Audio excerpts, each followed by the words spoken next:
Sa pagpasok nga ng Memphis Grizzlies ng bagong season, medyo mas naging maayos nga po ngayon ang kanilang kalagayan since maliban na sa pagiging healthy na ni Ja Morant, meron rin naman nga silang bagong big man na si Zach Edey. Sa katunayan, magkasabay nga silang nagpractice ngayon sa pasilidad ng Grizzlies kung saan gumagawa sila ng magandang chemistry at dahil na rin dyan ay mas lalong tumaas ang confidence ngayon ni Ja Morant. Maaga na rin naman nga itong nagyabang matapos itong sabihin sa media na naniniwala siya na kung sakaling manatiling healthy ang lahat ng kanyang mga teammates, sila ay makakapasok sa playoffs at magkakampyon ngayong taon. Pero bago man yan, sisiguraduhin muna nga nila ang kanilang mga laro sa regular season upang makabalik silang muli sa playoffs matapos nga ang hindi magandang nangyari last season dahil sa kanyang pagkakaroon ng injury. Samantala, ayon nga din kay Jovan Buha ng The Athletic, nakafocus nga daw ang Lakers ngayon sa pagbuo ng kanilang bagong starting five dahil hindi nga gumana ang kanilang starting five na nagresulta ng pag-struggle nila last season. Kaya naman kailangan talaga nila ngayon ng pagbabago sa kanilang starting five.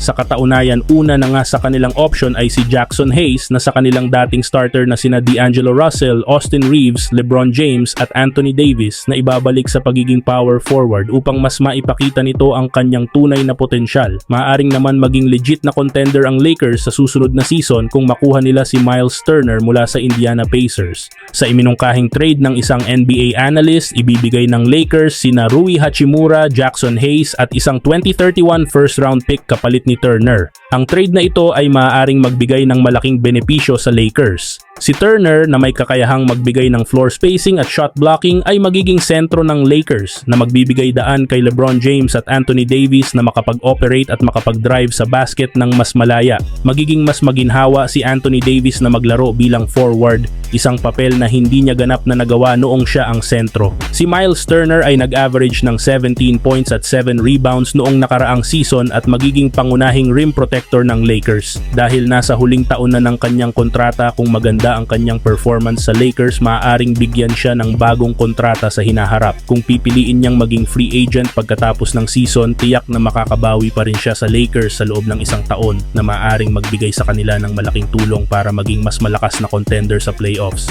Sa kabilang banda, kahit man nga po mga tropa napakaganda na ng performance ni Jalen Green last season para sa Houston Rockets, ay hirap pa rin nga po niya na mabuhat ang kanilang team na makapasok sila sa playoffs ng Western Conference. Kaya sa pagpasok nga po ng kanilang bagong kampanya ay sisiguraduhin na nga nito na makakabalik na sila sa playoffs. Pero para nga magawa niya iyan ay kailangan nga niyang higitan ang kanyang maginawa ng nagdaang taon. Kaya 2 buwan nga mga tropa bago magsimula ang season ay inumpisahan na nga nito ang pagpapa-improve ng kanyang mga galaw sa loob ng court. Sa katunayan, nag-host pa nga po siya ngayon sa kanyang sariling minicamp kasama ang ilang mga elite players. Yes, desidido na nga si Jalen Green na ipangat pang lalo ang kanyang laro para maging all-star na nga siya next season, gayong sa kanyang paraan lamang nga po niya matutulungan ang Houston Rockets na maging competitive sila sa Western Conference.